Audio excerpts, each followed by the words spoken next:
Oh, seriously? no, That's fan? Oh, let me Hey, get. yo, it's time to roar, get loud, let's ignite. Jeremy B in the house, we keeping it tight. Every weekday at 11, we ready to ride. Lions Talk Live, come and join the pride. Waking up early, it's that morning grind. Tune in to the show, leave the troubles behind. Jeremy B's the king, with the voice like thunder. Every word he spits, it's a lyrical wonder. Got the lions around, sharp and fierce. When we hear one pride, you can't help but feel your heart pierce. Talking all the topics, keep it real, keep it raw. With a lion's mentality, we're ready for the roar. One pride, it feels right. Jeremy B bringing the heat, morning light. Every weekday at 11, we taking flight. Lions Talk Alive, yeah, we ready to bite. One pride, hear us loud. Jeremy's in the zone, making us proud. This is a Huddle Sports Network broadcast. You can find us on Roku TV, Amazon Fire TV, Facebook, and of course YouTube. Get all your NFL news here first. That's right. It's the first, the one and only NFL Roundtable Talks hosted by Huddle Sports Network and my channel, KCB Sports Network. How's everybody doing tonight? I got a slew of guests flying in. Chicken Nugget, how are you? Hey, what's going on? How you doing? How we feeling, man? KCB in the building, man. I'm feeling good, feeling great. How are you out there in viewer world, TV land that is? And let's get this party rocking. Will Vogel, the Panthers and Lions fan. What up, everybody? Hope everyone's allowed to well. mistake. Welcome to the show. If you don't mind, hit that like button. Comment. We'd love to hear from you. Feel better. Hey, Nick, I hear you there. I've been coughing a lot for 3 days. I'm finally coughing less. I took a Halls. The coughing stopped. And I wasn't even at a funeral. Jamie, how's everything up there in Bill's Land? Rock and stop. It's going pretty good. It's going pretty good. I just wrote an article about how I think the three linebackers, the two that of the three I wrote, the two I think we should wait until after the draft, but I wouldn't mind Bobby Okereke before the draft. That would be a good fit. Mm-hmm. Megan, we're running that 3-4 multiple different front scheme, which is good. Megan, how are things up there in Seahawks category? Absolutely brilliant. We did our first 3-round mock on the NFC West roundtable yesterday. I have opinions, but I'll keep them clean. I have not scouted. I got the questions this morning from you, JB, and was like, oh, jeez, I better have a look. So, 81 more in the Hawks nest will catch up to me. Yes. What are you at now? 82. But yeah, no, doing fine. A bit of a lull, mock drafting. Bring it on. BA, my brother from another mother. How are things down there near downriver? What, in Chesterfield, you mean? Yeah. Everything is going good here. Fortunately, the Tigers aren't doing very good, but the Pistons are doing awesome right now. Yankees. Yeah. And who returned to play tonight? Cade Cunningham. They're winning 137 to 109 with 57 seconds left. They are playing Doc Rivers teams. When Doc Rivers teams play, if they ever played defense, it would be the first time. Yep. Dylan, how are things down there in Jacksonville? Good guys. By the way, I'm in a sale, but I'm like the only Jag fan down here. Everybody else moved here from another state. Interesting. So, all right, I'm going to start with the guests that aren't of the Lions fans. I'm going to start with Will. Panthers, what are their needs this draft? Offensive tackle, safety, defensive tackle, wide receiver, and tight end. God, you still need wide receivers. You know what? You're taking him in the first round 2 years in a row. Xavier Leggett, and now. Yeah, I know it's weird, but I feel like if we do draft a receiver, he'll be like number 2. I think Leggett's a better 3, and then we can slide Coker to the 4. I think you're fine with Coker, Tet, and then leaving Leggett as the 3 or the 4. I think you'd be better off to just snag one out of the UDFAs myself. Yeah, because no, there's a lot of gems from the smaller schools that just don't go drafted. Yeah, and we'll discuss later what I actually want us to draft, but we'll get to that in a few. And of course, we got the Bills fan extraordinaire, Jamie Malloy, with the best forehead in football. Hello. The only forehead in football. Let's give it its credit. Oh no, Dylan is giving him a run for his money. If his hairline gets any further back, it'll be bigger. Not fair. I still say Jamie's got it, but Dylan very closely second. Where's LeBron when you need him? We need LeBron, Jamie, and Dylan. All right. And Megan. How are you, sweetheart? Jamie didn't go. Oh, I was going to say Jamie. We made fun of it and then moved along. Yeah, that's right. So Jamie. Great. Okay, good. What are your needs? What are one of them is, for the like draft. I said, is obviously wide receiver. Don't be surprised though, like I said, we could go with a nose tackle in the first round because I think at 26 there's actually, a Kanan McDonald or the guy from Georgia we could go for too. I wrote about him. We could go nose tackle in the first, and then maybe a wide receiver with one of our third round picks, or with our third round pick, or we could trade back in the second round, but I don't know if we're going to do that because, like I said, we already gave up a second round pick for DJ Moore, and other than James Cook, Cole Bishop, and Osiris Torres, Brandon Bean does not have a good track record of drafting in the second round. So I would say wide receiver maybe in the third, and then couple depth offensive linemen, and then some safety or a corner and linebackers. So, in other words, you're saying his second round track record is kind of like Brad Holmes. If it wasn't for Branch and Laporta, Brad Holmes would probably be the worst second round draft pick GM in the league. Yeah, that's exactly what I'm saying. Okay, Dylan, how are things in Jacksonville? Good. Okay. Good. I mean, it's weird that the Jags haven't really been aggressive in free agency, although we did sign Trayvon Walker. I could see the Jags making a move at defensive back, maybe get a swing tackle, maybe get another defensive lineman, but obviously I don't think the Jags are going to be drafting a quarterback, wide receiver, tight end, but maybe an interior line, but I'm looking at corner and probably defensive line. And we don't have a first-round pick this year, so all second-round pick will be like a first. Right. All right, Megan.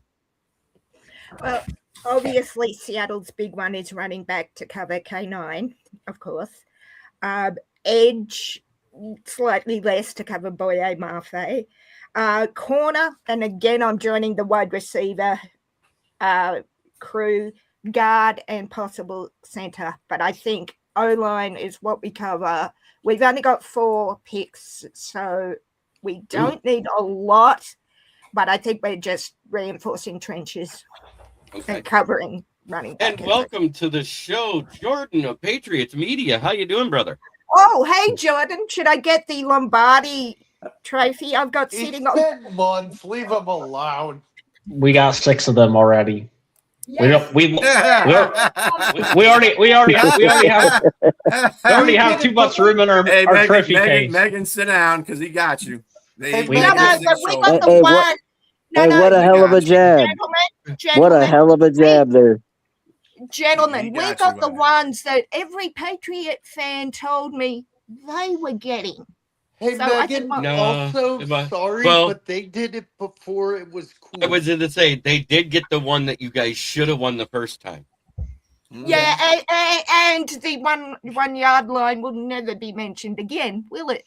Yes, it will. Still will. It's always mentioned. Hey, Except now you would tush push that if it was at the 1. Imagine if they did that back. Imagine if they Imagine all how know cool who that would have this been if they is. pushed that to win the Super Bowl against Brady back What in up, the day. Shula? That would have We been all know cool. who this is, and we all Yep, know what he yep. likes to hear when he pops in the show. Oh, hey, Sheila. There you go. So You we got didn't even have to- Fernando. We got Carlene Calum, Nick Burton, Donna, and Pac Babe. I forgot about Pac Babe. Yoli! You. How do you forget Pac Babe, JB? You had one job. Come on, man. Hey, And I the caught lo- up to and it. the Seahawks did too on that 1 yard line. Yeah. When was the last time you lifted a Lombardi, Will? Just jog my We memory, don't need please. one. We're too good to have one. What? I'm good at We lying don't- to yourselves, so... Okay, first Avenger, I'm going to say this. We don't talk politics. We do not trash fan bases. And we do not do personal attacks. If you bring facts, I'm fine. I don't ban people for facts. But make sure your facts are right and they're verified. Because I do Google and spot check all that stuff if you try to say something's a fact. Hey, Jeremy. Jeremy, unfortunately, both of our teams have never played in the Super Bowl. There's three. Shula, it's good to see you, my brother. I'm doing much better. As you can see, the swelling went down. I don't hurt as much. I can almost bite down on the sandwich I do again. want to hear what the Patriots want to draft. Yeah, now, so Patriots, what are the your Patriots, needs? Let's go. Left tackle. So our really the only thing I know we're for sure drafting is a tight end and a quarterback at some point. Our GM said that they pretty much admitted and said they're drafting a quarterback and a tight end at some point. So we know they're gonna, but I think their first round pick is gonna be probably an edge rusher, probably a pass rusher. You're either going edge rusher or left tackle, is what I'm hearing. Right tackle, right tackle. Oh yeah, well, you got to get rid of T-Rex arms. That's what I'm saying. You know, Will Campbell's going to be a left tackle. The only reason why we draft a tackle is Moses is like 35 or 36. He's older, so and he's on the 1 year deal. So we need like a future right tackle. We don't have anybody on the team that's younger. So you that can play wait to the tackle. second or third round and get one. Then is basically what you're saying. I think it's either Blake Miller or bust pretty much if we're drafting a tackle, or maybe the kid that from Arizona State if he's there too. I don't know how to say that guy's name. Like Anachor. Yeah, the guy that. Yeah, him or Blake Miller, I think, are the two guys that would be in that range. If not, then I think it's probably not going to be addressed this off season. I think edge is more likely though, just because this is a deep class for edge. Yeah, like, there's a few guys I like in that range, like Josiah Young. I love the edge, the linebacker, and the defensive back room as a whole. Yeah, this is a really good safety class as well. The corners at the top are really good, but there is a drop off after that for me. There's not a lot of big delay. There's late round. The mid to late round guys are all your rank and file, the guys that can fit either dime or nickel slot. There's no real true number ones or twos after you get past the second round of cornerbacks. Yeah, I like that's the way I look at it. Yep. But the safety room is deep. We're talking you could be 4 rounds deep and possibly pull a starting safety out of it. Like I see like Bud Clark. He's a guy that I think can start, and he's like a 4th to 5th round guy, and I think he's a starter in the NFL. Michael Tafe out of Texas is considered a 4th or 5th round guy. Deshaun Singleton is 4th through 6th round. He's another one that's big and fast and could play. I'll throw a name out for you. This guy is like projected as a 5th round pick, but if you haven't watched them, Jacoby Thomas. That dude reminds me of Sean Taylor. Yes. Another guy I like is the converted safety, the one that got too big to play safety, so they moved him to linebacker, but used him as a Viper safety. That Kendall Daniels out of Oklahoma at 6'5" and 242. Love this kid. Safety skills and hits like a linebacker. Yeah, this is definitely a defensive draft. If you need linebacker, safety, edge. Not too many starters though. Mostly fillers. I don't have a super chat Mhm. because I haven't hit the 1,000 subscribers. That's when you're able to do the super chats and stuff like that. And I don't even get stars on Facebook because I haven't hit their number yet either. So if you want to donate, it's basically through my PayPal, which is at smokingjeremyb, gmail.com. How many followers you at now? I'm at 669. 660. Oh, just went up. 660. It was 668 just before the show. That's awesome. Oh, there you go. Well done. So we're almost 700. Let's go. Only 500 ahead of me, Gain one before we got 15 minutes into the show. That's amazing. Let's go, Jeremy. Put Let's the ball go. down. That's Joe Brady's I'll new tell you saying, what. put the ball down. What I will do the same thing at 1,000 that I did. Yes, I can do that for you. Oh, the truffle shuffle. No. Oh, no, come on. for 500. Oh, by the way, that's I Mike did for Vrabel's 500. new dance, by the way. I will randomly draw one name out of the hat, and you will receive one of my polos. Brand new. Oh, nice. You know, with my logo on it. Shipping to That's what I'm going to Australia do doesn't for when count, we hit Megan. the 1,000. Mhm. And then this year for the pick'ems, you guys Probably. have to put your Probably not. numbers in the chat each week so it makes it easier for me to add up. At the end of the season, just like Moonscar Blade just got his Aiden Hutchinson, if you win out of all the fans that watch the show on Wednesday night when we do pick'ems for the total for the year, I will let you pick the jersey you want of your Detroit Lions player. Oh, I'm on. That's now. nice. That's a nice. That's a nice setup. That's awesome. I'm I on just now. figure it's way easier to do that I'm picking than anything B. else. That's I'm on my now, the Sun God from USC. Boom.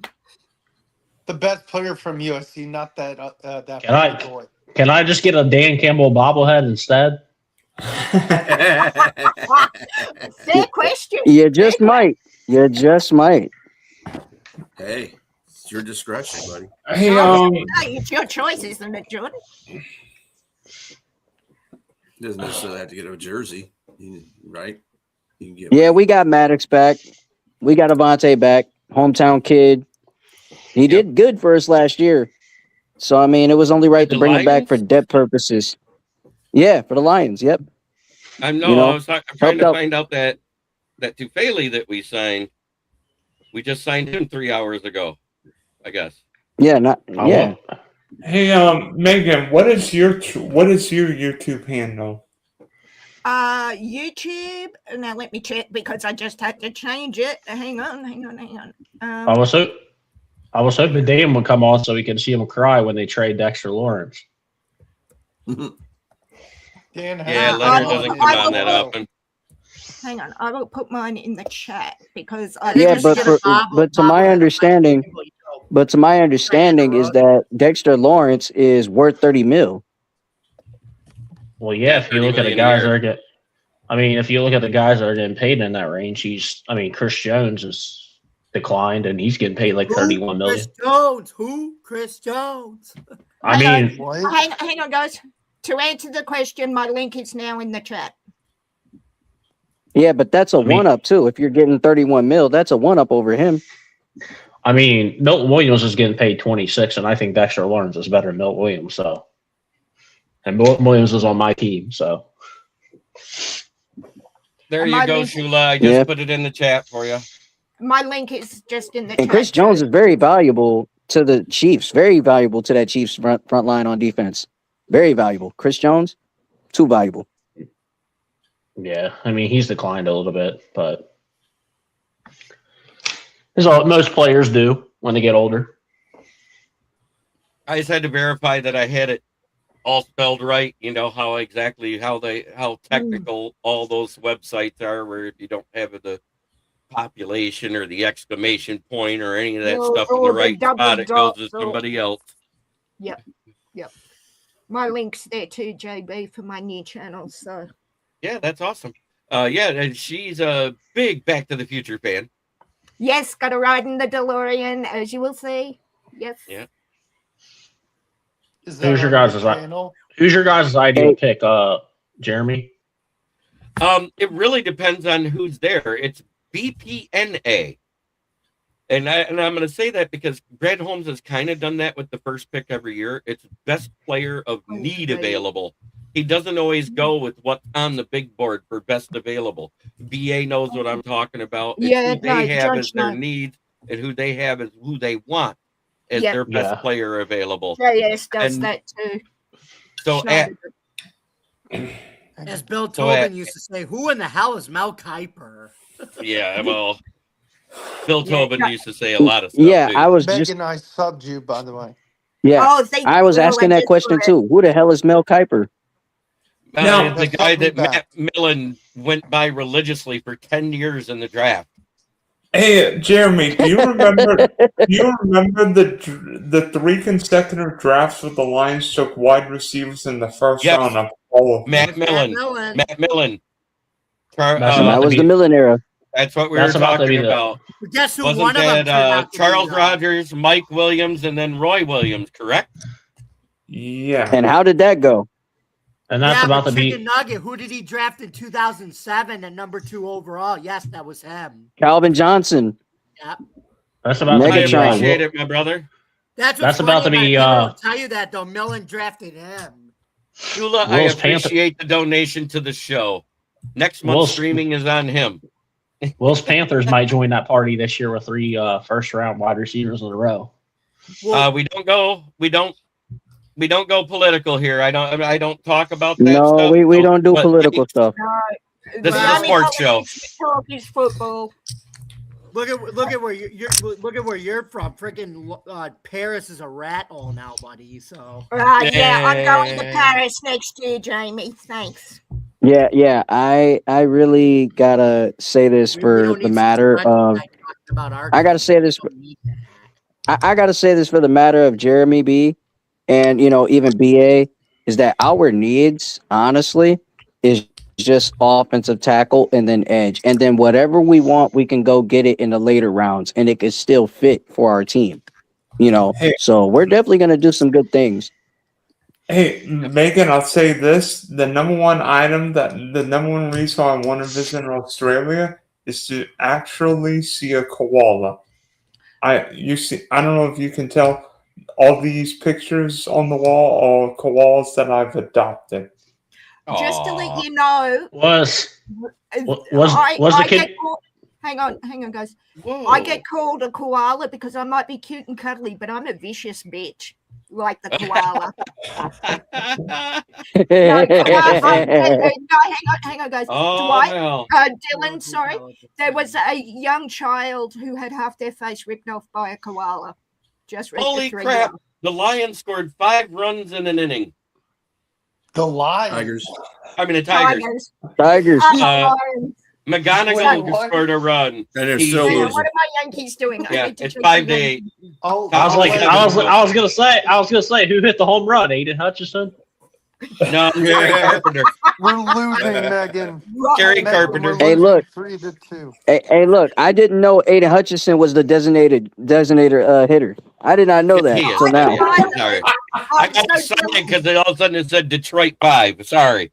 So Dylan, just to let you know, they look cute and cuddly, but they are vicious little bastards. I'm just saying, but you come to Australia and you'll meet them yourself. So, I've seen koalas over on the other coast when I lived here in Florida. I went to the Palm Beach Zoo on my birthday. Yeah. And those little and luckily the koalas were awake. Yes, well, that's the other thing. If it's middle of the day, you can watch them from a tree. Yeah. Okay. So, yeah, I think it's either going to be edge or tackle at 17. It really depends on who's there and what the. I just think that's the 2 biggest needs on this team. And the other need is, I think the big need is a starting caliber linebacker. Take Anzalone's spot. I thought you had one. Don't you have one? Yeah, to fit in that Anzalone role. Campbell, and we have Derek Barnes, but Rodrigo, Nowoski, and all those guys have been rotational. They haven't really been. Rodrigo was a starter his first year, but he kind of fell apart after his injury and became more of a special teams and rotational player. Nowoski has always been a special teams and rotational player who showed up big in some games. I see. Okay. Yeah, and of course, I got to bring that up. My Michigan Wolverines on Monday night won the national championship in basketball. And now one of your players is accused of being 35 when he says he's 23. Oh my God! Hang on, guys. Stop. It don't matter. Little bit of news. You Just can't have 35-year-olds playing in college. That's He was 35, and where's the proof Hang of on, that? guys. Nobody has proof of it. Guys. So I don't want to hear none of that crap. Malachi Yeah, Lawrence. that's when they say we cheat too much. Yeah. Okay. Malachi Lawrence is a very good edge player. He's in Seattle. He's in Seattle visiting. Yeah, for your visit. You're right. For one of your 30 visits. Gotcha. Yep. Oh, I thought it was going to be breaking news. It is. It's literally happening now, Will. It is literally happening. Yeah, sports-wise breaking news. Was you surprised by the kid they drafted last year? Who? Talik Williams? Yeah. I actually no. I was not one of the ones that was surprised. I was actually happy with it because I understood it. With the Lee McNeil was going to be out till halfway of the season, and we got a rotational player that we signed that we didn't know if he was going to be of starter caliber, and Roy Lopez, because BA and I talked about it prior to the draft. I said defensive tackle was still a big need on this team. I just didn't know if it was first round worthy. The guy we wanted was traded up for and selected by the Falcons, and that was James Pierce Jr. And I'm glad we dodged that bullet. Yeah. Yes, and the Pistons won, and now it's 6-8. James Pierce and Puka have been hanging out too much, and we just swept the side for the Twins, and they're coming up to bat again in the 8th. You know, James Pierce became a head case. Trust me, a huge head case. He became a head case like faster than the TV did. It didn't even take Vontez Perfect to make him a head case. Yeah, and a snap of a finger. He was a head case in college. He was always like that. He was like that's that why. Tennessee too. Yeah. That's why everybody was laughing at that trade when they gave up a first round pick for the Rams, because everybody's like, "Why'd you do that for?" Not only it wasn't a quarterback, it was the edge rusher that had off the field concerns. And that was why it was the debate with the Lions was always James Pierce Jr. or Talik Williams because of his character issues. And now it's like a trickle down effect, because do you think the Rams trade for Trent McDuffie if they don't have the extra first? Probably not. I think they probably still would have, wouldn't they? Yeah, because Les Snead has said fuck those picks for a long time. Yeah, but they didn't give up. They gave up. They technically gave up their own, but that's because they had the 13th pick, though. Right. If they didn't have that 13th pick from Atlanta, that's their better first round pick. Are they going to give that up for McDuffie now, or are they just going to say, "Hey, we might get a corner anyway"? So it's like a trickle down effect too. I've got an interesting question for everybody. What is the most fascinating team with outside all teams going in the draft night? Because I think it's the Miami Dolphins with 2 first-round picks, 4 third-round picks. We know Malik Willis doesn't have a wide receiver who would install on a high school team there. So I have a feeling Miami could be aggressive. Am I crazy? If they had more actual cap room, maybe. Yeah. Them and the Jets have a ton of picks. Yeah, the Jets have so many picks they could pick a whole new offensive team. If the Jets have a horrible defense, I was going to say if the Jets are smart, they build their team this year and then they draft the quarterback next year. I agree. That's what I think they're going to do. For sure, I agree with that one. Yeah, I think Miami for me is going to be a bit of a loose cannon. Could go either way. Here's what's bad about Miami. For some reason, no matter how bad that team is, they have New England's number one game a year. I don't know why. They could be the most awful team and have the most injuries in the world, and they have that one game where they just come out of nowhere and smoke the Patriots. You know what I'm talking about, Jordan? Well, no, Jeremy, it's because they number one. This past year was the first. Let Jordan answer real quick, and then I'll go to you, Jamie. Right. This year, I think this year was the first year in like 13 years we swept Miami. Right, that's what I'm saying. Right. But Jamie, why is that with Miami and New England? I don't get it. Well, I'll tell you what it is, because Josh Allen had the same problem that Tom Brady had, and what it is especially when they go down to Miami early in the year, Miami's got their field set up where they do this where they have their own sideline in the shade. And the visiting sideline is like 30 degrees hotter than the visiting sideline. Yeah. So a lot of players, the visiting sideline gets overheated on that sideline. And Tom Brady had that problem too as he got older. Josh Allen had the same problem. So they use that as a home field advantage. And it gets so hot on their sideline that they get burned down and tired. Actually, we play Miami a lot in December. A lot of the time, because it's like usually cold in Foxborough, and then it's like 90 down there. That's why it's a big difference too. It's usually what's the ratio of wins to losses at the Pats home ground for you guys? Like when you have the home field compared to being in Miami and having, as Jamie said, that disadvantage with the heat and I don't know the exact answer, but we're definitely better at home. I mean, recently. Yeah.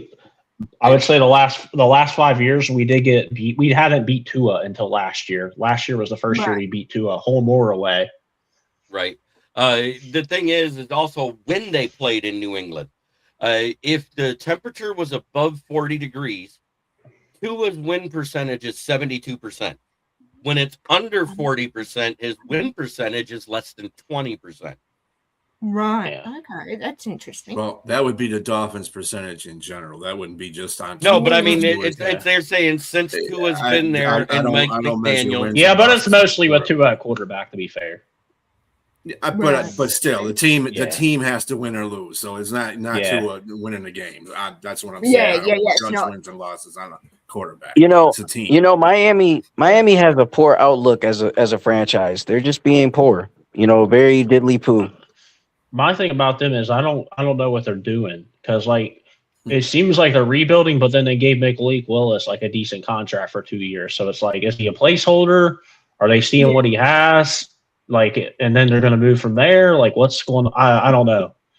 I think they're doing like what the Jets are doing. They're going to be sitting and waiting so they can get a lot of that cap space off of their books. No, exactly. They did what the Jets did with AG. They dumped Rodgers. But that's the thing is like their GM that came from Green Bay and their coach, they know like, hey, they got their job for the year because they don't have expectations. But my thing is, why do you sign Malik Willis to like what 30-something million? And you're not going to be good for a couple of years. That's what's not making sense to me. Is like they're trying to 3-year deal. They're tanking, but Malik Willis is under contract while they're tanking. But if you're gonna tank, just go all out on tank. Like don't sign a. But if they're tanking, you don't have to worry about that because it's got no weapons now. No, hang on. But my question to you, Jordan, is if they're tanking with Malik, is it to blow everything up, still have Malik for the rebuild? Possibly. But that's why I'm confused why they signed Willis, because it's like a 2 or 3 year deal. Like why, if it in that 2 or 3 year period they're rebuilding their roster, so why? Knows them from Green Bay. That's why. Why not just play? Why not just play the kid from Texas they drafted last year? If you know you're going to suck anyway, just play him, and then you draft that GM has no connection to you, or he has connections to Willis. I get that, but you're going to suck anyway. You're going to be bad for 2 years. So what's it matter who you have a quarterback? Yeah, why are you paying? Why are you paying a guy $30 million when you're going to be bad? But it's that Green Bay niche. Okay, it's like that Green Bay chemistry, because those guys came from Green Bay, and when they came from Green Bay, they said, you know what? Let's go ahead and take a chance at Malik Willis, knowing that he had a successful season backing up for Jordan Love. And when he came out there balling hard for Jordan Love, they saw potential in him being the starter. That's what they saw. And now, like, but hang on, Nugget. That doesn't, to Jordan's point, that doesn't justify 30. What was it, 30 mil, Jordan? I think for Will. You're right. It's not the 30 million. It is the 30 million because they're eating all that dead money with Tua's contract. Right. Which is worth it, so he's not running away from being destroyed. And then on top of that, they're paying Malik Willis this money. But it's just for a team that's rebuilding, you would think, okay, we know. The thing is confusing is like they're not like they're rebuilding, but then they're trying to go after a franchise quarterback. But what about we understand? Look, we understand the money part, but what about the relationship part? Do you think that plays a part in this? I mean, it could play a part with Brad Holmes getting Jared Goff in Detroit. When they're 3-14, what's the relationship going to be like then? Is it going to be good still? It's going to be a turmoil. You don't want to look bad as a turmoil being 3-14. You feel what I'm saying? And Malik Willis, he could go somewhere else, a better situation. Like if I was him, I would have went to Arizona.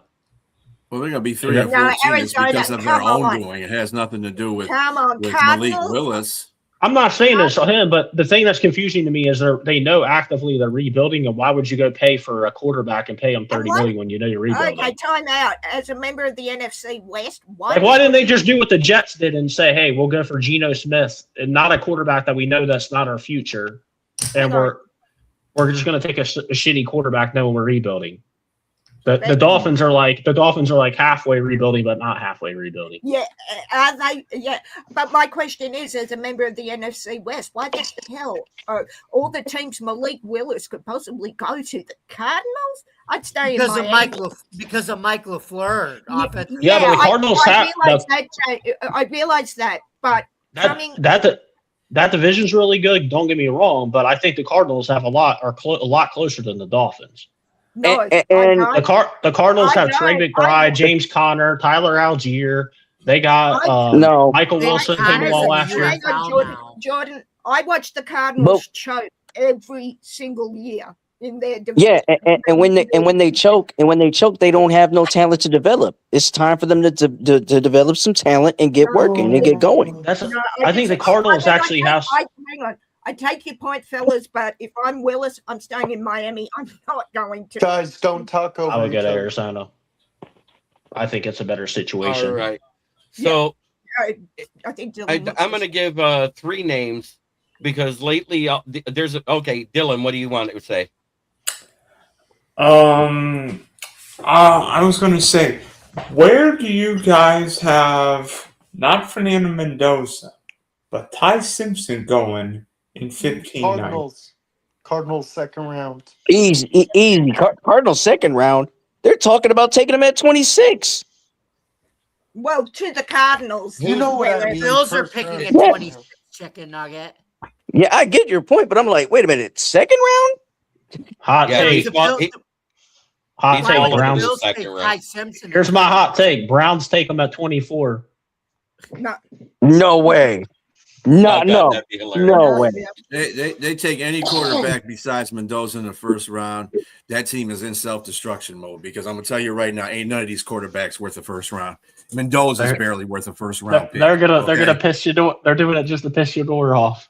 But isn't Mendoza an absolute certainty to go first pick to the Raiders? Yeah, he's going number one. Yeah, he has their playbook. He's going number just one. Because somebody picks him to be number one doesn't mean they're a number one pick. He's going to be ask Pittsburgh about that. Ask Pittsburgh about Kenny Pickett. Hang on. Yeah, and Kenny Pickett turned out to be what? A bum. Yeah. Yep, exactly. Yeah, good point. Fernando Mendoza, I think, is already better right now than Kenny Pickett ever was. Yeah, he's way better prospect. Kenny Pickett was never thought of. Yeah, agreed. And you got to think he was also. Just remember that year when he got picked at number one. How many quarterbacks were projected to go in the number one in the first round? And Malik Willis was one of them. And that whole draft class was crappy, just like this one. The best quarterback in that class was Mr. Irrelevant. Yeah, I mean, who knows what Fernando Mendoza could be like? Who knows? Who knows? Really? I think the Pretty kid's got a good. good It's true. hand on his shoulder. Graphics are. Come on, guys. He's working Hey, with one at Tom a Brady time. on how to pat the ball. Brady knew how, which helps with the patting the ball, helps you with getting a quick release. He's learning that from the GOAT. He looks like Tom Brady. He's a good looking guy when you look at him, and he carries himself like Brady. So I think he'll be good. Okay. Megan, you had your hand up. I was just going to say. I apologize, Jeremy. Yeah. Mendoza, fair point. Just because he's taken it, one does not mean he's won. I just don't see him going anywhere but the Raiders. Am I wrong? No, but No, he's no, going to have Clint Kubiak as his coach. That's what I'm thinking. He just asked, I don't see him going anywhere but pick one. And she's right. That's what's happening. The Raiders are taking them. They reworked Look their at the O-line. kid. He looks like an NFL QB. Jimmy. They reworked how their many O-line. women are going to buy his jersey? Wait, I was talking and you interrupted me twice. Please. I'm trying to be patient. But you've been talking over everybody when they talk. They reworked their O-line. They reworked their defense to make that team better to pick Mendoza. And the only thing they need to do after that is get a couple wide receivers and maybe a couple more corners, and that team is ready. It's done. How many picks do the Raiders have this year? I think they have 8 with the compensatory pick that they got, and they got their 7 regular picks. Yeah, so they could pretty much build again, or continue building. Continue. Yeah, they still gotta build up their roster. They still have some holes. Yeah. I mean, you pick one for a reason. But the defense got a lot better. I'll put it that way. Yes, we are. Just a couple weeks away. I think Vinny, in 2 weeks, I do my Mockapolooza. I would love you to be on here to represent the Packers. We do one mock draft with trades, one without. Are you gonna do all 32 or? Well, however many people we have in here, every team that's represented gets to pick theirs. If we want to pick I like leaving some of the computer ones in there. That way there's some trades offered. You know what I'm saying? Yep. Yeah. So, I don't know if you were going to do like, hey, you get 3 teams, you get 3 teams, you get 3 teams. No, I don't like doing that because then it takes too damn long because everybody wants to do that. Yeah. Just let me know. Send me a message on Facebook. We follow each other, Vinny. JB, you could count me in as a lock, probably. Okay. You doing that? You say you're doing that next week? No, 2 weeks. 2 weeks from tonight, the day before the draft. So the day before that. Okay. I'm in, JB. Remind me that I'll be in. Yep, I'll send you an email. Vegas has 10 picks. By then, we'll have a really good idea. Okay.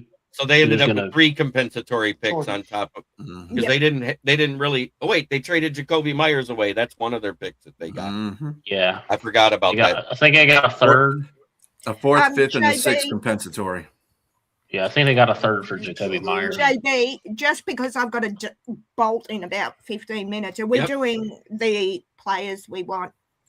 Go ahead. Give me your list real quick. Okay, so I've got Pregnon. I really, really want him at 32.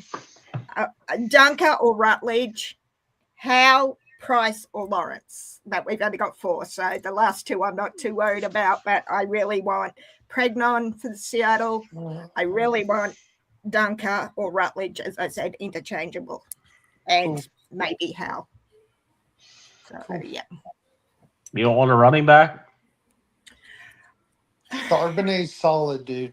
Charbonnet's there. Charbonnet's not there. He tore his ACL in January. Actually, he's just been taken off IR. And he's not a running back one, but... No, but I was asked what I am aiming for in the draft, and that is what I'm aiming for. Yes, you're right, Jordan. We do need to cover K9. Jordan.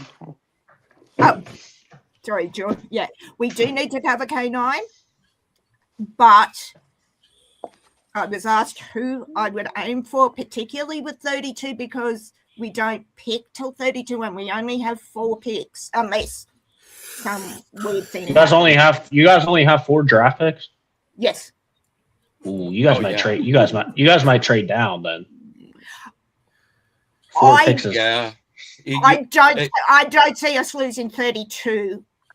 That might be a the trade only- down then. I don't know you guys only have 4 picks. That's something that I've seen where they either give up everything to move up in the first round and make their 1 pick and be done, or when it gets to 32, the player they want isn't there. When I'm watching the mocks that I do, because I've done 82 of them so far on my channel.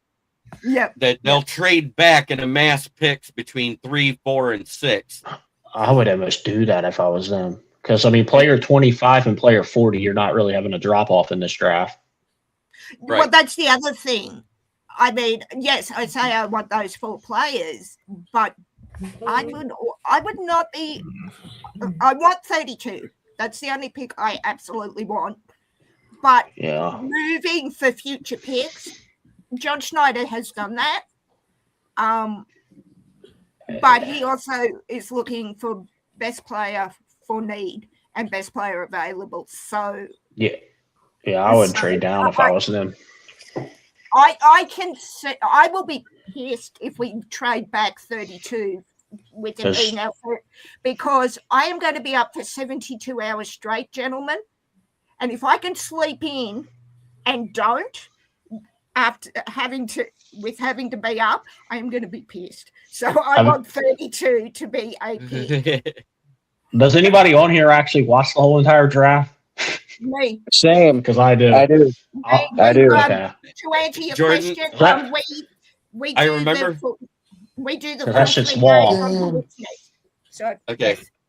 I remember the first year that I did this, before I met Will, before I met BA, when Chicken Nugget was around, and we all sat here on my podcast every day, you, Thomas, and a few others, and we watched the entire draft together. Remember that, back when I had David Pike with me? Yeah. So I remember that. God bless you all for watching the entire draft, because that's so fucking after the round 3 is. She's getting ready to leave too, so let her finish her little talk, and then I'll get to you. So You're next. So the draft starts here on Friday. So I will be up from Friday to Monday, no sleep. It's the only time I am grateful for insomnia. Will? Yep. Okay. Now, Will, go ahead. I wanted to name my guys before I left. Okay. This one's a reach. Okay, Francis Mauagawa. That's not a reach. I doubt he gets to you. Bud Clark, Peter Woods, Parnell Tate, and Kenyon Sadiq. 2 of those guys ain't getting you. Yeah, because you're picking after the Lions. Jordan. I know. Hey. Don't yell at him. He's being realistic. You won't get the Mauagawa. I want RFL Reese, but I ain't getting him either, so. Yeah. The question should have been, who do you want that you have no chance in hell of getting? I think that's the better question. That's a good one. But it's okay. I get it. Because like me, I would love it if we got Avril Reese or Senny Styles at 17. But realistically, yeah. What happened, Patty? Tell us what happened in Arizona that made you go back to the hospital. Did your shoulder act up again? I've got to go though, JB. Hey, I love you, Will. No problem. Have a great night. I'll tell you who I like. Have a good night, Will. Take care. I'll tell you who I actually like. I'll tell you who I actually like for the Lions. I actually like Gabe Akis for the Lions. And I love him as my second round pick. I've been saying it all along because he's about the 44th to 52nd prospect, depending on what list you look at. Maybe if I have any off days coming up, I'll let you know, and you let me know if you want me on at noon. He just seems like a Dan Campbell edge guy. Good night, guys. Take care, Will. And you know what I like about him is that he got that lift. He got that power to him. Yeah. And he get a steal from Chicago's backyard in Illinois. Megan. He's here. Hey, Megan. Oh, he's there. Hang Just on. for you, buddy. Hang on. Sorry, Will. Yes, bud. Will's gone. Oh, no. I heard someone say my name. I thought it was Will. Me. I said. Oh, sorry. What did you say, Dylan? You should. Let me tell you this, Megan. How much caffeine do you drink? Because that might be part of your problem with insomnia. No, Yeah, my problem 20 is I only have 1 shot a day. My problem with insomnia is that I was in and out of hospital quite a lot as a child and never developed sleep patterns. I'm going And to my say father. for the Lions, 22 and 23 was probably 2 of our best drafts, because in 22 we got Aiden Hutchinson and Jamison Williams in the first round. We didn't really have a second round pick that year, and because we traded up. And then in 23 was when we got Jahmyr Gibbs, Jack Campbell, Sam Laporta, and Brian Branch in back-to-back rounds. That's a haul. But the best value pick you guys got was Amon-Ra St. Brown in the 4th round. That was 2021. Yeah. How long's Amon, the Sun God, the USC God, been playing for you guys? 5 years. It'll be 5 years this year. No? Okay, 5 years. I thought it was 4, so yeah. He just finished his 4th. Mm-hmm. Yeah, this is the first year of his new contract. this- That's why I was gonna everybody said, say- "Oh, they should restructure him." Is there rumors about Laporta true? What's that? That they're trying to like move on from him? No. Okay. We picked up Conklin because Brock Wright, we don't know if he's going to be back after that trachea injury. We've heard nothing about him. Do you think they're moving Sewell to left tackle?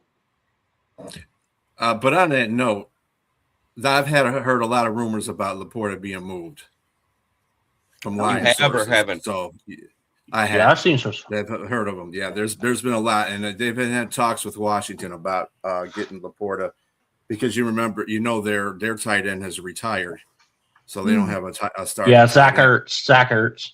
Yep. Zach Ertz. Oh, Ertz is retired. Okay, I hadn't heard that. Yeah, Ertz retired right after the season because they had that awful season last year. Mm-hmm. I still don't know if we do move on, because, like I said, he won't even be ready. It could end up being one of those trade things like we just saw with Baltimore. They all know he has a back injury. He gets there, doesn't pass the physical, and says, ship him back. I want our picks. Yeah. I mean, that's an anomaly, though. I think that Laporta. I think that the Lions. I think that for every base of a team, you need to pay 5 players on offense and 5 players on defense. Unfortunately, Laporta is going to be the odd man out because they're playing JMO. So they ain't gonna have enough money for Laporta. Laporta is gonna have.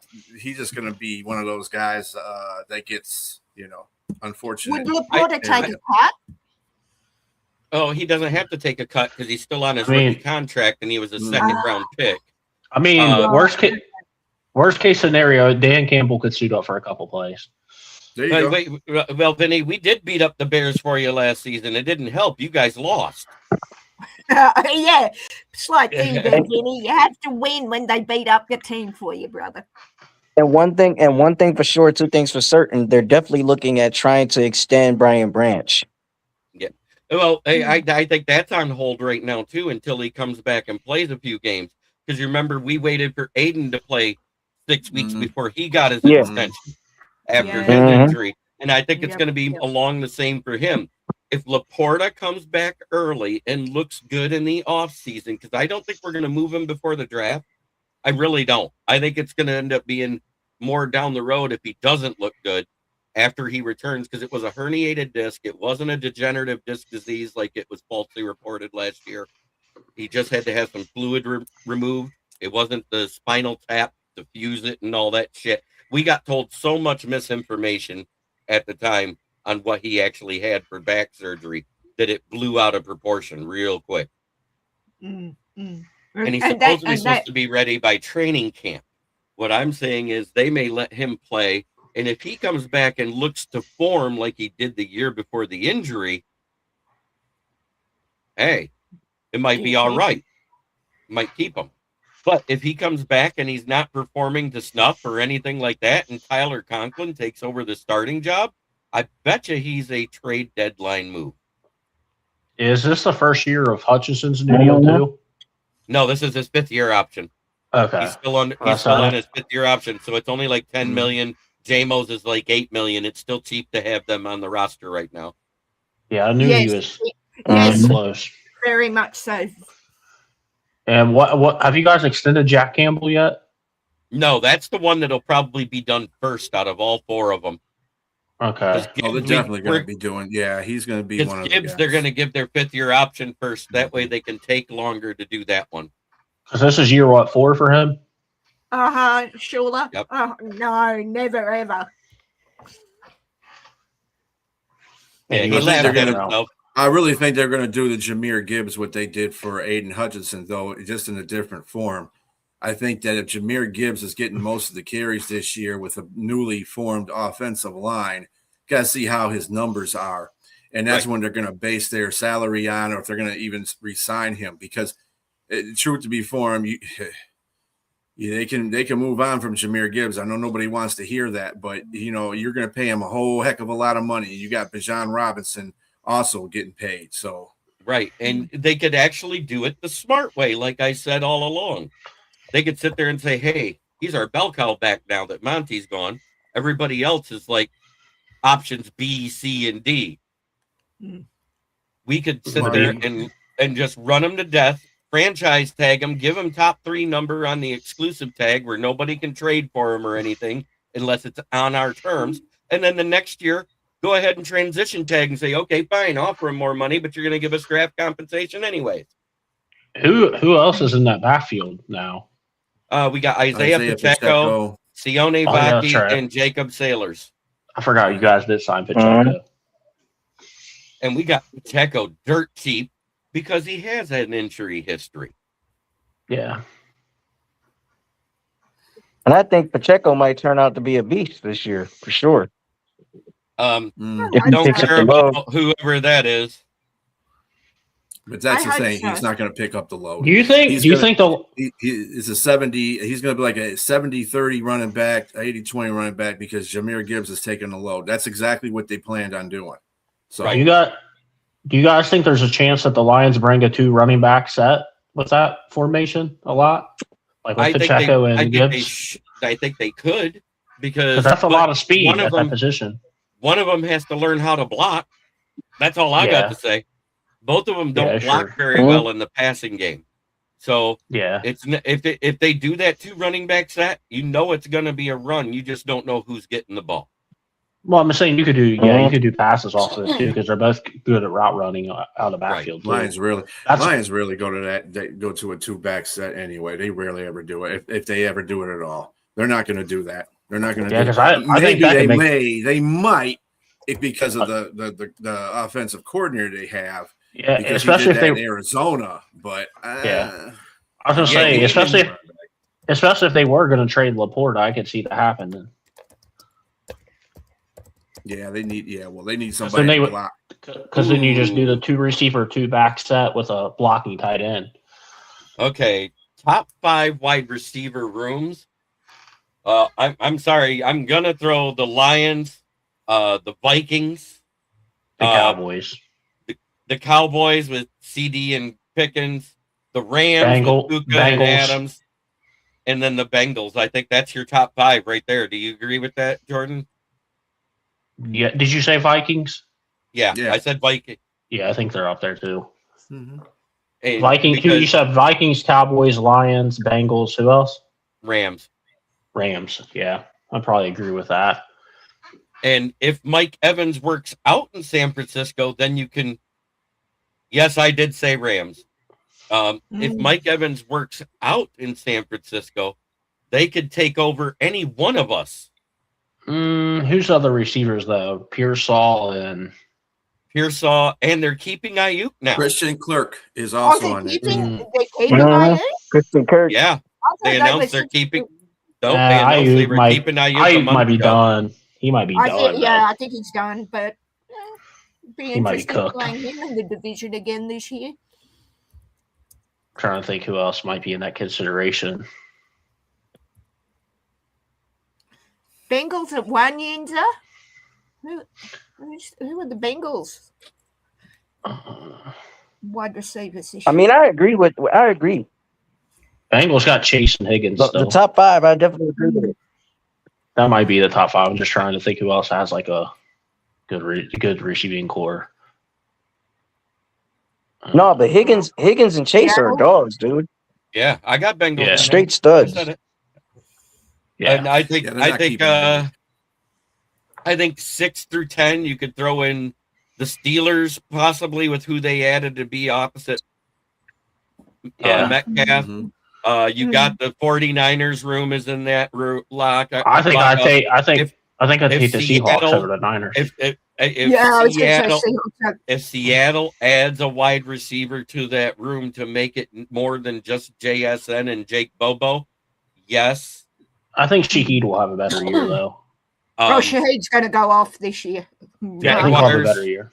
And if the Bills add the right wide receiver to that room, I think Chargers. Do Chargers still got Keenan Allen? No, Keenan Allen retired this year. Okay, because I would say they're up there. Who have the Bills got? Remind me, Jamie. Who have they just got DJ Moore and Shakir, and and Keon Coleman. Yeah, Keon Coleman's still hanging around like Nikhil Harry for a few years. Okay. Yep. All right, guys, I've got to dip. I know. Because it's getting close to my brother ringing me saying, "Get outside. We're waiting for you outside." So, yeah. Who has the worst receiving core? The Giants? Jets? Come on. Patriots? Take care, Megan. Jets actually have a pretty good receiver. They got Garrett Wilson, so it helps. Yeah. But it's just like the Giants, though. They got Malik Neighbors and then nobody. All right, Megan. Have a good day, love. Thanks, guys. Hi, Megan. Have a great night. My nephew. Take care. Good day, Mike. Chiefs actually might have one. Chiefs actually might have one of the worst. Yeah, the Chiefs wide receiver room is almost as bad as their secondary. The only one I think that's worse than the Chiefs might be the Ravens. The Chiefs. I'm going to move everybody up top. I think that you're kind of overcompensating the Jets. I mean, the Chiefs. They got good receivers. They got to stay out of trouble. That's what they got to do. Rasheed Rice is good, but outside of that, they got really good receivers. Worthy can run a 4-1, but can't get open. Let's just say that the Chiefs are definitely going to be long forgotten when it comes to their wide receiver core. I got a theory on the Chiefs this year. I got a big theory on them. I think I got a hot take. I don't think Patrick Mahomes is playing this year. Oh, he won't. He won't. I think he will not suit up this year. They got Xavier Worthy. I think that's why they signed Kenneth Walker and traded for Fields. Taekwon Thornton. They got Rasheed Taekwon Thornton. Come on now. He was on my team. I know how bad that guy is. Okay. They got, the other couple of receivers they got ain't that great. They got Nico Remigio. Well, who the hell is he? Now they drafted him. I think Baltimore's bad because it's Zay Flowers and nobody. Bateman's, I think they're number 2. Jason Brownlee and Andrew Armstrong. They have you got the first 3 right there, and Rasheed, Taekwon, and Xavier. How many years does Taekwon? 3 years, 2 years for 4 years for Rasheed. 3. This is his 4th year for Xavier Worthy. You never know. They make it happen. There sometimes. He is. Nuggets back. All right, Chris Collinsworth. Hey, I'm back. Oh. Yeah. Now here's the guy. Actually, if we're being technical, technically the Raiders are the worst because right now their number 1 is Jalen Naylor. Hey, nothing surprises me about Chris number Collins. 1 is Bowers. That's their number 1 receiver. But he's a tight end. I'm talking about actual wide receiver. He's like, man, he's made all their offensive plays for him. So there you go. Like, come on, man. Like, Chris Collinsworth is such a man crush. Like, he literally man crushes on Patrick Mahomes every single game. Like, that's his whole man crush. No, he man crushes on whoever is good at the time.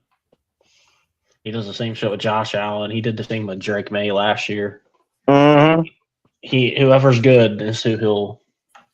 It's just like Tony Romo does the same shit. Somebody just needs to get him off the air. That's what they need to do. So I can say, here's a guy that got Collinsworth off the air.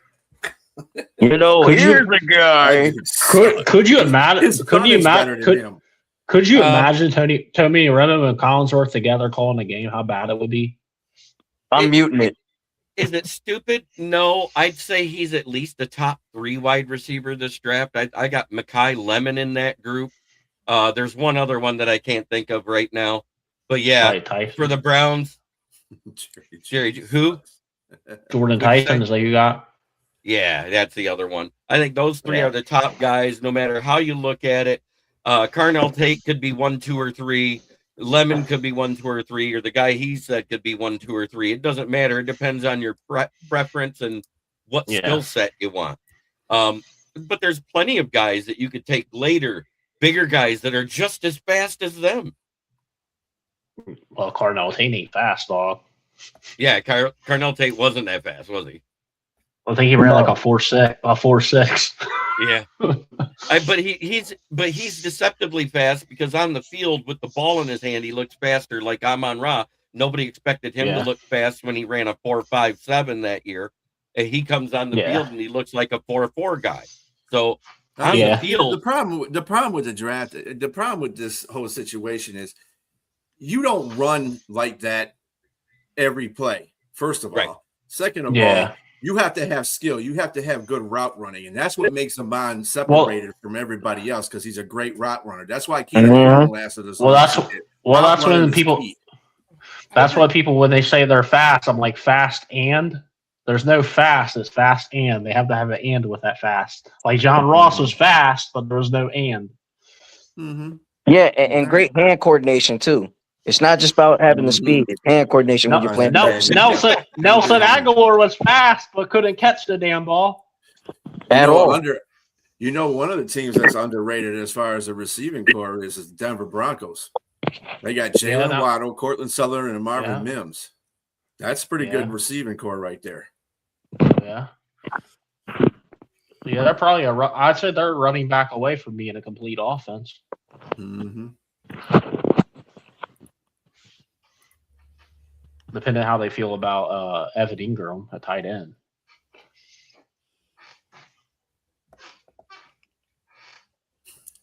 Like Adam Pac-Man says to the strippers, that right? I couldn't believe the Texans picked up Stroud's 5th-year option today. I mean, it's the Texans. What do you expect? You know? Well, they picked up his 5th-year option. I think they're just trying to give him one more year to see if he can prove himself. And if he can't, he's gone. Yep. Yeah, but the playoffs are just. Yeah, but I thought they would just let this year ride out, and if he's not good, then see ya. Mm-hmm. Definitely tradable. Yeah, and the Broncos are another one with a wide receiver room that's iffy on in the top 15. It's not quite top 10. Do you guys agree with that? Yeah. Because of Cortland Sutton. Because we got to see what they are. Right. I think the thing is you don't know what they are because with Jalen Waddle, they just got him, so you don't know what they're going to be with that. But I mean, solidified 5s are the ones that you mentioned. So that because we know what they are. I'll tell you who's actually I would say they're sneaky better, but they were better probably last year. Is the Colts, but they don't have Pittman anymore. The Colts were way better, but now that they lost Pittman and down to Pierce, I want to see if Pierce has that Juju Smith-Schuster fall off like when Antonio Brown left the Steelers, because he's a great 2 that looks like a 1 when everything's going right, but without that guy to take the double teams off of him, will he still stand out? Well, here's another example. We're about to find out this year, even though he's a little older, Chris Godwin. Exactly. I knew you were going there, but he's still got Ibuka, so he does have a number 1 with him. He's not Mike Evans. No, he's not. Yeah, but he's still a good, productive wide receiver. Pretty damn good as a rookie.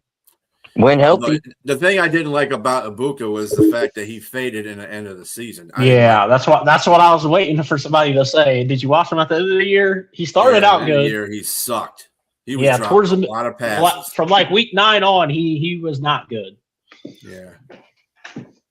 And just think if they make him a number 1, Because Godwin ain't going to make a number. I just don't see Godwin being a number one. Yeah. But if they make Ibuka a number one, that's going to be more pressure on him. Just think he was taking over that role when Mike Evans was hurt, and he wasn't doing very good near the end of the season. So that's why I could see that. I could see Tampa Bay low key taking one of these receivers.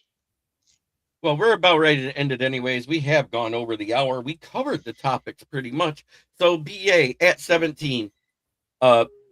If I'm going to show you two different drafts because things spelled a certain way. You know what I mean? That I've done this week. Oh, I only got the one up here. This is the way this one fell. I ended up with Caden Proctor at 17. And you look, it did give him an A grade because now PFSN is even grading your drafts. I did end up with Gabe Akis in the second round, then Julian Neal, then Zane Durant, Aiden Fisher. I took Trey Zoom because it said we needed a guard, and he's played 2 years at guard, only 1 year at center. Kendall Daniels, Tanner Koziol, the tight end out of Houston, Ephesians Prysock, the big corner late out of Washington, and then, of course, I took my 6'5", 240-pound sleeper quarterback for the last pick. What do you think of that draft? It's good. It's all right. I mean, that's the thing about mock drafts. It goes which way. I mean, nobody asked me about what I thought was who we're gonna be picking. So who do you think we're picking at 17? I think that these are the needs that I think the Lions have. Well, I agree with you with the left tackle and the edge rusher. We do need them. I think Blake Miller from Clemson for a tackle. Period. Blake Miller from Clemson is good. Caden Proctor is good. Monroe Freeling is good for Georgia, and Caleb Lumo for Utah. Those are the tackles that I'm looking at. And then the outlier at tackle for me is that Max Ahinakor. And edge rusher, I'm going with either Keem Mesidor or Keldrick Falk. So. And you know what, Jordan, you brought up a good point that Gabe Jackus from Illinois. Yeah, that dude he would be good. And that's why I think that, see, this is what's weird about the Lions. They've gotten a lot of offensive linemen in the offseason, and it kind of tells me that they have a choice. I think they are going to try to get an edge rusher in this draft, but they have a choice. Either they're going to add on to the offensive line, or they're going to take an edge rusher. I don't see them going to any really other position at that moment. And I wouldn't be surprised if they traded up, because sometimes Brad Holmes will trade up if he thinks he can get one of those high-toting defensive ends or edges. He'll go for it, especially if somebody they like. So let me ask you guys this: if Ruben Bain falls around the 10th pick, would you trade up for him? Ruben Bain. Hell yeah. I actually, here's the crazy thing. I've actually seen where Ruben Bain is falling on the ESPN big board on one of them. Yeah, that's what they're saying. Teams have him at the top of the draft, like falling because of short arms or whatever. Right. But I know you guys look at ESPN, but I keep NFLDraftBuzz.com, and he's still at the top. Caleb is the number 1. Jeremiah Love is number 2, and Ruben Baines is number 3. So I didn't look at draft boards. I just seen a report that said like the teams who were in the top of the draft were not going to consider Bain because of his short arms. Right. I don't know if that's clickbait and how that's trying to get other teams to trade up or. But he's got short arms. Remember, they keep saying he's got short arms, and he's like a T-Rex. But watch the film though. Right. I know. The dude But I'm going to say this. You can't. Ruben Bain wouldn't have been as good without Mesidor on the other side. And you can say the same thing for Mesidor with Bain. They were that good together that it freed each other up at different points of games. Now, in college, to me, that's kind of irrelevant. In football, in pro football, that might be fine. But in college, I think it's harder to be a great. I think it's harder to be a great pass rusher in college because these teams run these RPOs and screens. That's why, everybody's like, this guy didn't have sacks. I'm like, yeah, because the other team threw screens 70% of the time.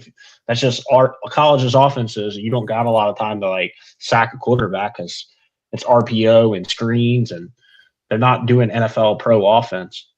Right. That's right, Rob Dizzle.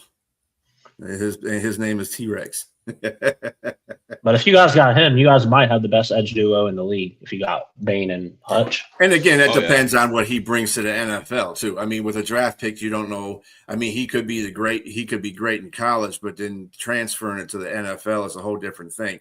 And that's why I don't really. I mean, I pay attention to the draft, but I don't pay attention to the draft because you usually find out about these guys. If they're going to be great, they're going to be great the first year. If they're going to take time to develop, it's usually about 3 years, and you find out what you got.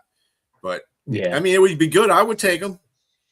I just wondered now that you said that about trade up. I was like thinking like, hey, what if Bain does really fall to like, I don't know, pick. You guys are at 17, so like pick 10, pick 11. And he's there. Would you go up and get him? And this is why and there's still trade rumors, JB. They're not anything that's actual, but people have been talking about Laporta going to Washington for the 7th pick. If that's an option for the Lions to do, then they can trade picks, and Washington will get their 17th and they'll get their 7th, and they can probably be closer to getting Baines at that point if they feel that that's the guy. Right. Or they could go in the other way because that 7. A lot of people that's where they have the first tackle going off the board too. That too. So, Mauagawa, because it's Mauagawa and Ione are the 2 best linemen.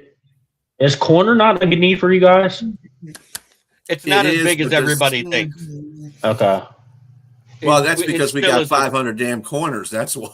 Right. Well, but are they good? Are they good? Well, Terrion Arnold after week 4 was a totally different guy until he got hurt. We saw him develop in season. DJ Reed, we don't know what we got with him because prior to his injury, he was great. After his injury, he was dog shit. So let's see what he looks like after another offseason. We re-signed Rock Ya-Sin, who played really well on the outside and at the nickel. Yeah. We brought back Matt. We still got Enos Rakestraw too that we don't know what's going to happen with him. Nobody knows what he is. Nobody knows what he is because he has yet to take an NFL snap. Didn't you guys lose didn't one of your corners go to Washington, I think? Yeah, Meek Robinson. Robertson. So I thought. That's why I asked, because I was like, I thought you guys lost one of your corners. Basically, the people we lost was everybody 30 and up. If you look at who we let walk out the door, it was everybody 30 and up. We got younger. That's what we did overall. Is DJ Wanham going to be as productive as AQM? Who knows? He's been more productive in less games than AQM has, and AQM, most of his production came last season. So, but that might have been the benefit of playing as the opposite Hutchinson. We don't know. Yeah, I'm not really sold on that one, but I think that we do got a solid corner. We do got a solid corners, but Tyrion Arnold is still a question mark. We still have a question mark with Enos Rakestraw, which is funny because both of them were picked 1 and 2, basically. A couple of years ago at the Detroit draft, and then we got Nick Whiteside, who probably can outplay most of these corners on his roster right now. He Nick actually Whiteside outplayed Reed last year. He outplayed Reed last year. Him and Rock Ya-Sin. Because when Reed went off the field and it was Ya-Sin and Whiteside out there, Whiteside got the pick. I remember that. Does Detroit draft the Michigan guy this year? I don't know why we don't. The only Michigan guy we've really drafted lately has been Aiden Hutchinson. That's it. Because it seemed like every year they got at least 2 or 3 guys on defense. But we pick them up in UDFAs, the ones that's available after the draft, the ones that didn't get drafted. And some of them make the team, some of them don't. We usually pick the guy from small schools that don't get drafted out of Michigan, like Trevor Nowaski. We picked him up. Avante Maddox is actually from Detroit. Oh, really? People don't even realize that. He grew up here. He's on Devontae Maddox, the Eagles former corner? Yeah, our safety, Avante Maddox. Yeah. I didn't know he played for you guys. There's only one Michigan player on our roster right now, and that's Aiden Hutchinson. Yeah. And then you got to remember our tight end is also from Michigan. Yeah, because every year I'm like, you guys Every year they have from freaking Michigan, but he's from Central Michigan. But he lived in Chesterfield, as a Conklin. matter of fact. Yeah, because they have a couple of guys this year that are going to draft like second round on their front 7. Man, Yeah. if the Lions were focusing on getting players from Detroit, we'd have a bomb-ass team, because there's a lot of players from the city of Detroit that are really good in the NFL. Sauce Gardner, But Quinyon Mitchell. I was going to say, isn't running back for Chiefs? Isn't he from Detroit? Kareem Hunt. No, the one that was at Seattle. Oh yeah. Yeah. Well, he went to Michigan State, but I think he he's from Detroit. He's from Detroit, Yeah. I believe. I thought he was. Let's put it this way: the best 2 cities in the country for players in the NFL is Bradenton, Florida, and Detroit, Michigan. That's the best 2 cities in the nation. And the crazy thing is, the one that nobody talks about is Jersey City. Jersey City is in the top 5 in Jersey, and nobody realizes it. Yeah, everybody just thinks all the talent's in California and Texas. And then, also in the top 10 is Syracuse, the actual city, not the college. I was going to say, when was the last time Syracuse put out a good player?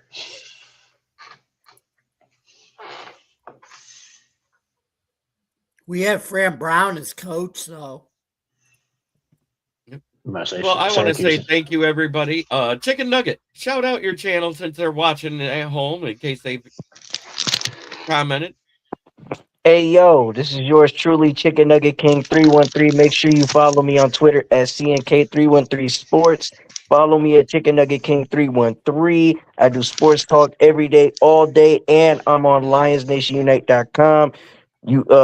Basically on Lions Nation Unite. You can go out there and get our gear right now at LionsNationUnite.com. Sweaters, t-shirts, hats, you name it. It's all Lions related, all for you.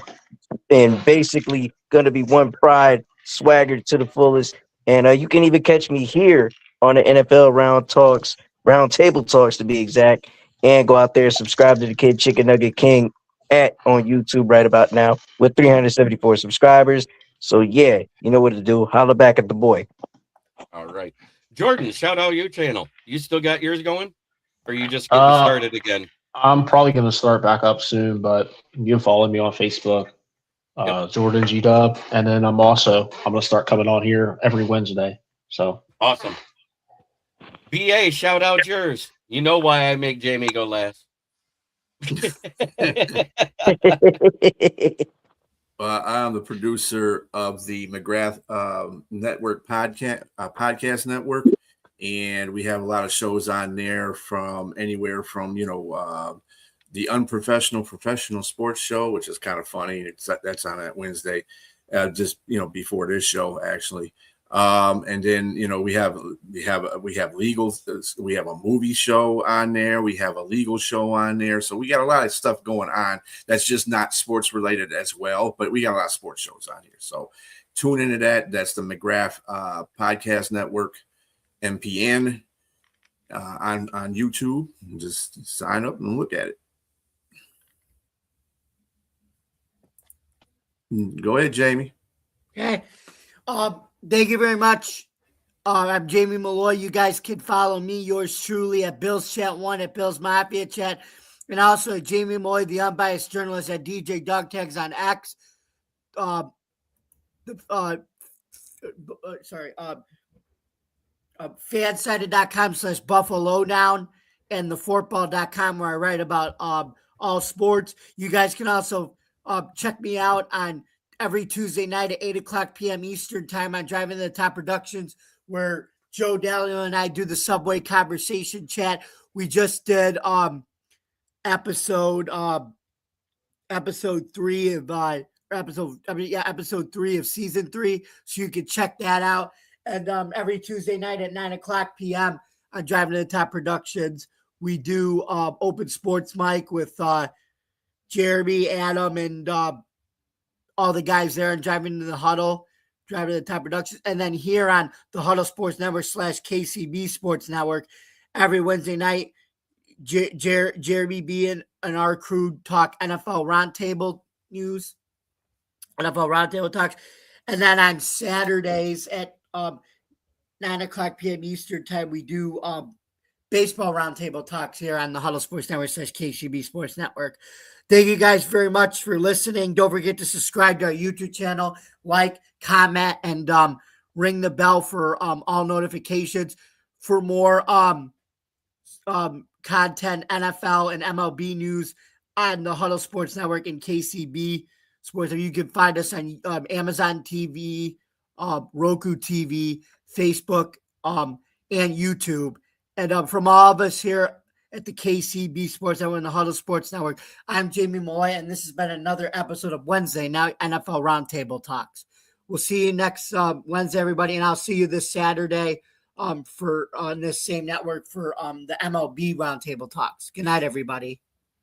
And as always, try every day to be a better person than you were the day before. That's the only way to make the world a better place. It starts right here. Much love to everybody in the chat, and we are